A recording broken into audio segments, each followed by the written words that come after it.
What if the internet's richest influencer was really a $1.6 billion scammer? Jets, Rolexes, cash, all fake. And the wildest part?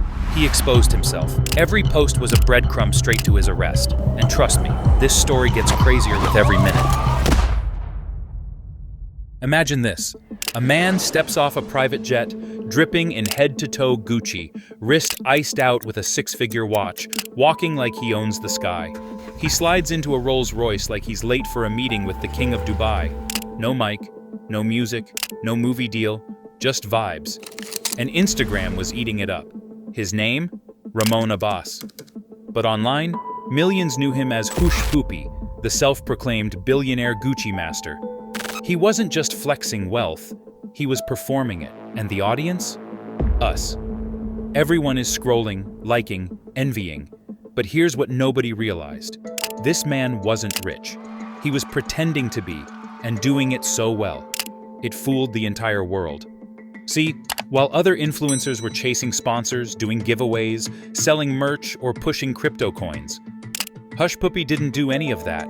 No ads, no brand deals, no business model, just jets, chains, champagne, and silence. And somehow, he lived better than actual billionaires. No one questioned it. Why? Because when someone looks that rich, we don't ask questions. We assume it's legit. But behind those filtered photos was something darker. A worldwide cybercrime network stealing from law firms, banks, and businesses, and laundering it into Versace robes and Bugattis. And while we double-tapped, the FBI was watching. His Instagram wasn't just his platform. It was his downfall. Every "look at me" post, digital evidence. Every caption, a breadcrumb. The jets weren't background. They were timestamps. The locations? Coordinates. He wasn't just flexing. He was unintentionally building a public case file. You know how influencers always say, the grind never stops? For Hushpuppi, it couldn't stop. Because one pause, one slip, and his entire fake empire would crash. He didn't just document a lifestyle. He documented a criminal operation in real time. But here's what really hits. Hushpuppi didn't just steal money, he stole attention. He knew that in the age of social media, looking successful is more powerful than being successful. And he weaponized that attention better than anyone. He created a character so convincing, even celebrities, athletes, and politicians followed him. They wanted to be seen with him, to borrow his aura. But the aura was fake, and once the smoke cleared, all that was left was evidence. And that's what makes this story so wild. Because it's not just about fraud, it's about illusion, image, influence. Hushpuppi didn't scam from the shadows. He did it in plain sight, while the world watched, admired, and even praised him. But how does someone go from selling secondhand clothes on the streets of Nigeria to fooling billionaires and building one of the most sophisticated scams in modern history? That's where we're going next. Before the Versace bathrobes, before the Dubai penthouse with a private pool and million-dollar view, Hushpuppi didn't even have running water. He was born as Ramon Olorunwa Abbas in Lagos, Nigeria. Not in the glamorous districts with banks and gated villas, but in a place called Oworonshoki, a neighborhood built on survival.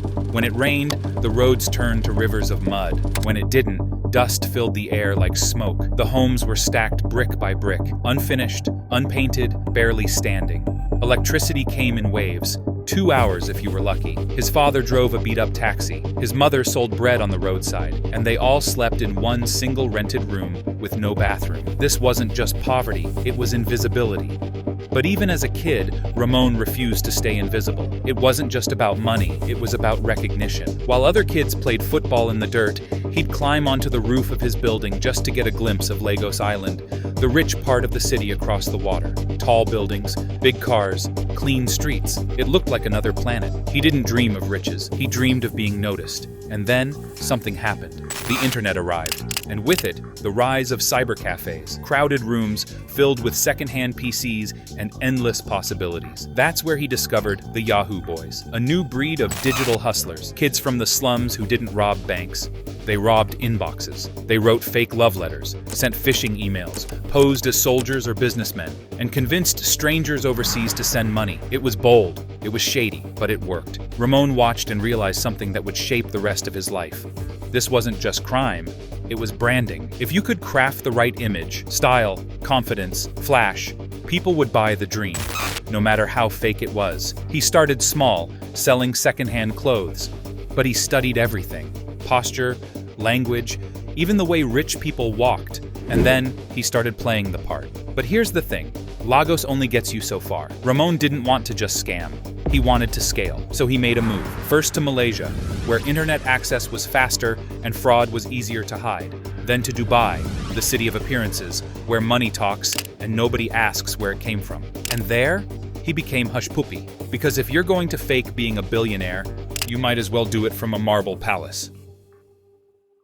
For years, Hushpuppi played his role to perfection. Real estate mogul, fashion icon, jet-set billionaire. He wasn't selling a business, he was selling a fantasy, and he sold it better than anyone. His Instagram wasn't just curated, it was cinematic. Golden hour lighting, luxury cars lined up like trophies, designer labels carefully framed in every shot. The captions were short, cryptic, confident. The hashtags, signals, flexes, status updates for a life that didn't need explanations, just admiration. Celebrities followed him, rappers name-dropped him, politicians smiled for selfies with him, because no one wants to believe that level of success is fake. But here's the problem. Hushpuppi didn't crave money. He craved attention. And that, not the FBI, not Interpol, would be the thing that took him down. In 2020, he posted something different. Not another shot of a Ferrari or a Versace robe, but a screenshot. It showed a $300,000 wire transfer landing in one of his accounts. A humble brag, right? The kind of, oops, I'm rich flex influencers love. But Hushpuppi made one mistake. He forgot to crop the top of the image, and right there, clear as day,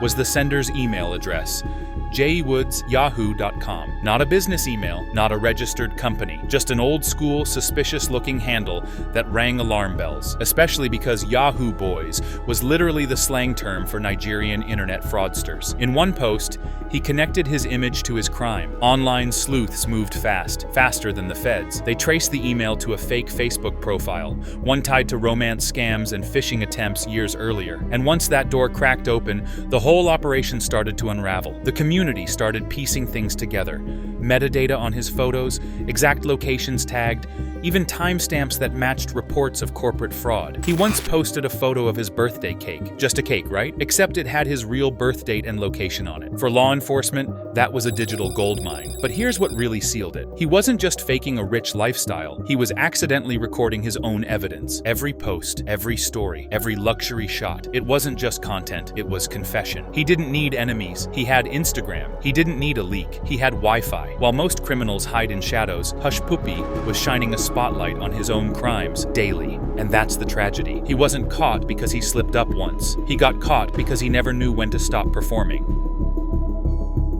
Let's break it down. Not with code, but with confidence. Hushpuppi didn't rob banks with a mask and a gun. He robbed them with Gmail. The operation he led is called BEC, Business Email Compromise, and it's one of the most dangerous, low-tech, high-profit scams in the world. It sounds complicated, but it's frighteningly simple. Picture this. You're a company executive about to wire $1 million to a contractor. Right before you send it, you get a follow-up email. Hey, slight change in bank details. Send the funds here instead. Same tone, same email signature. Looks completely legit.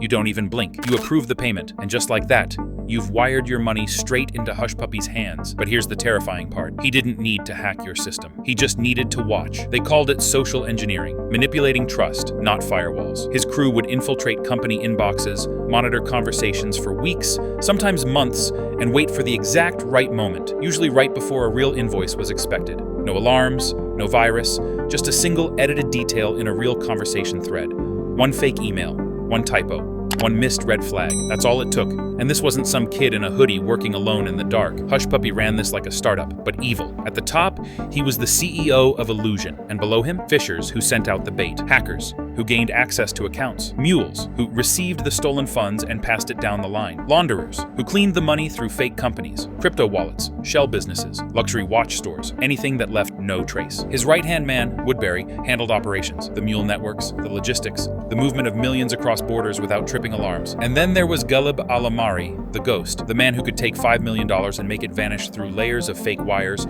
crypto trails, and offshore accounts before breakfast. Together, they built a criminal operation that stretched across Dubai, Canada, Nigeria, Malaysia, and Europe. Like a tech company without a product, just profit. And they weren't scamming individuals. They went after law firms, investment funds, even European football clubs. In total, they tried to steal $1.6 billion. That's not influencer money, that's nation-state money. So the next time you see someone online flexing luxury cars and private jets, remember this.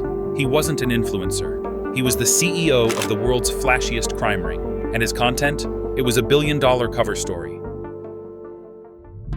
June 2020. It's 4 a.m. in Dubai. The city is asleep, but inside the Palazzo Versace, the silence is about to be shattered. Hushpuppi, wrapped in silk sheets, dreaming in luxury, doesn't know that 30 armed agents are outside his door, waiting for the signal. And then, boom, the door explodes open. Tactical boots rush in. Within seconds, it's over. The illusion, the empire, the brand, all gone in a flash of LED lights and shattered glass. Officers move quickly. Laptops, phones, dozens of hard drives, passports from multiple countries, designer shoeboxes stuffed with $40 million in cash. And most shocking of all, a notebook, handwritten, containing over 1.9 million email addresses tied to fraud victims.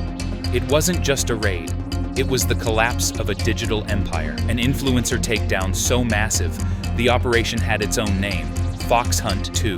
And just like that, the man who had flaunted every second of his life online became the center of a story no one wanted to believe. He was extradited to the US, charged with international cyber fraud, and sentenced to 11 years in federal prison.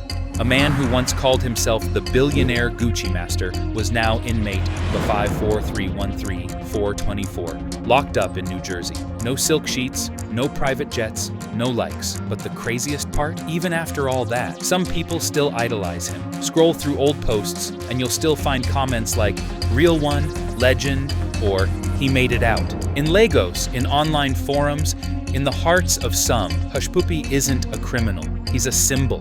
Not because of what he did, but because of what he represented. Escaping poverty, gaining visibility, beating a system that never gave you a shot. Some saw him as a thief. Others saw him as a modern-day Robin Hood in Balenciaga. Except he kept the loot. But here's the truth that cuts deeper than any sentence. Hushpuppi didn't hack the system. He glamorized it. He didn't destroy it. He wore it like a brand until it turned on him. Because in a time when luxury equals credibility and filters look more real than facts, his story isn't just a scandal. It's a mirror, a warning, a reminder that not every millionaire online is a mogul. Sometimes they're just really good at pretending. So now the real question is yours to answer. Was Hushpuppi a warning or a blueprint? You thought he was just flexing. Turns out he was documenting a billion-dollar scam in real time. Private jets, Rolexes, penthouses, all paid for with stolen dreams. And the wildest part? He got caught because he couldn't stop posting. So next time you envy a so-called billionaire online, ask yourself, is it success or just a really expensive lie? If this blew your mind, hit like. Subscribe for more stories that peel back the filter. And drop a comment. Was he a mastermind or a mirror? See you in the next one.